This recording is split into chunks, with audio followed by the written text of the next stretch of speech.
சகோதரர் பக்தசிங் அவர்களின் ஊழியத்திலிருந்து விடாய் துணிக்கேற்ற வார்த்தைகள். ஜூன் மாதம் 28ஆம் தேதி. குற்றமில்லாத மாசற்ற ஆட்டுக்குட்டியாகிய கிறிஸ்துவின் விலையேற பெற்ற இரத்தத்தினாலே மீட்கப்பட்டீர்கள் என்று அறிந்திருக்கிறீர்களே. 1 பேதுரு புஸ்தகம் 1வது அதிகாரம் 19வது வசனம். வெளிப்படுத்தின விசேஷம் 21வது அதிகாரத்தில் நாம் புதிய சிருஷ்டிப்பை பார்க்கின்றோம்.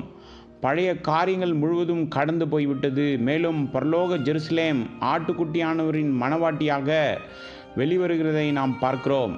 ஆட்டுக்குட்டியினாலும் அவருடைய இரத்தத்தினாலும் அவருக்காக ஒரு மணவாட்டி ஆயத்தப்பட்டிருக்கிறாள்.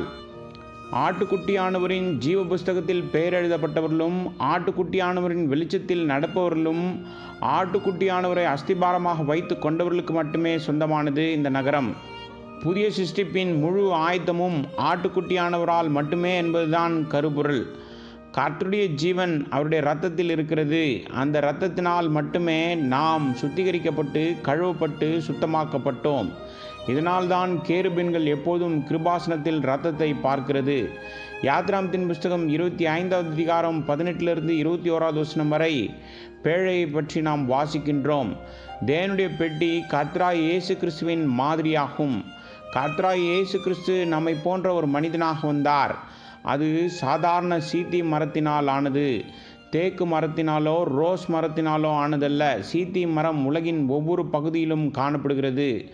தேவன் தொழுவத்தில் பிறந்து நமக்காக மனித ரூபம் எடுத்தார். இதுதான் சீத்தி மரத்தின் பொருள்.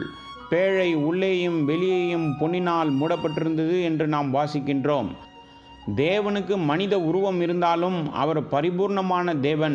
தூய பசும் பொன்னினால் கிருபாசனம் இருந்தது. இதே பொன்னினால் 2 கேருபீன்கள் இருந்தது.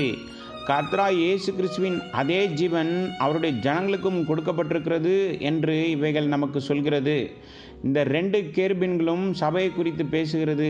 ஒருபுறம் யூதர்கள் மற்றும் மறுபுறம் புறஜாதிகள் இருவரும் எவ்வாறு ஒரே ஜீவனின் பங்காளிகளாக மாற்றப்படுகிறார்கள் என்பதை காட்டுகிறது. தேவன் மோசேயிடம் சொன்னார், 2 கேருபீன்கள் நடுவிலிருந்து நான் உன்னோடு கூட பேசுவேன். வசனம் 22. எபேசியருக்கு நிருபம் 1வது அதிகாரம் 23வது வசனத்தில் தேவனுடைய பரிபூர்ணம் சபையில் இருப்பதை நாம் பார்க்கின்றோம். அதில் கேருபீன்கள் ஒரு எடுத்துக்காட்டாக இருக்கின்றது. நாம் அனைவரும் ஒன்றாக இருக்கின்றோம். ஏனென்றால் நாம் பகிர்ந்து கொள்ளும் ஜீவன் ஒரே ஜீவன்.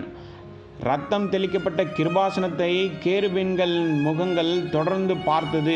நாமும் இரத்தத்தின் மீது கண்களை வைத்திருக்க வேண்டும். தேவன் கேருபீன்களுக்கு இடையிலிருந்து நான் உன்னோடு பேசுகிறேன், உன்னை சந்திப்பேன் என்று சொல்லி கொண்டிருந்தார். இவைகள் இரத்தத்தின் காரணமாக மட்டுமே சாத்தியமானது. கிருபாசனத்தில் இரத்தம் இல்லாதிருந்தால் தேவன் இருந்திருக்க மாட்டார்.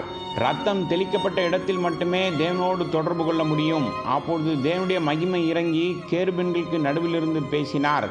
நாமும் ஆட்டுக்குட்டியானவர் இரத்தத்தின் மூலம் மட்டுமே தேவனோடு பேச முடியும்.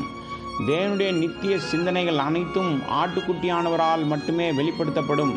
இந்த இரத்தத்தின் பிரசங்கம் வேதத்தில் உள்ள எல்லாவற்றையும் விட அதிகமாக விமர்சிக்கப்படுவதை நீங்கள் காணலாம். பிசாசு தான் இரத்தத்தால் தோற்கடிக்கப்பட போகிறேன் என்று அறிந்து அதற்காக பல தடைகளை கொண்டு வருவான். நீங்கள் ஏராளமான ஜீவனை அனுபவிக்க விரும்பினால் தேவ ஆட்டுக்குட்டியை பற்றியும் அவருடைய விலையேறப்பெற்ற இரத்தத்தின் மதிப்பை பற்றியும் உங்களால் முடிந்த அனைத்தையும் கற்றுக்கொள்ளுங்கள்.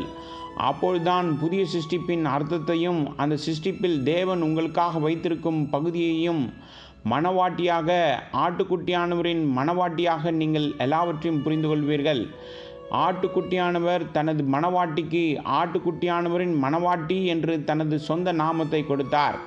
இதுவே தேவனுடைய திருச்சபையின் மீதான அன்பின் மிக உயர்ந்த வெளிப்பாடாகும். இது ஒரு பரலோக ரகசியம், தெய்வீக அன்பின் ரகசியம்.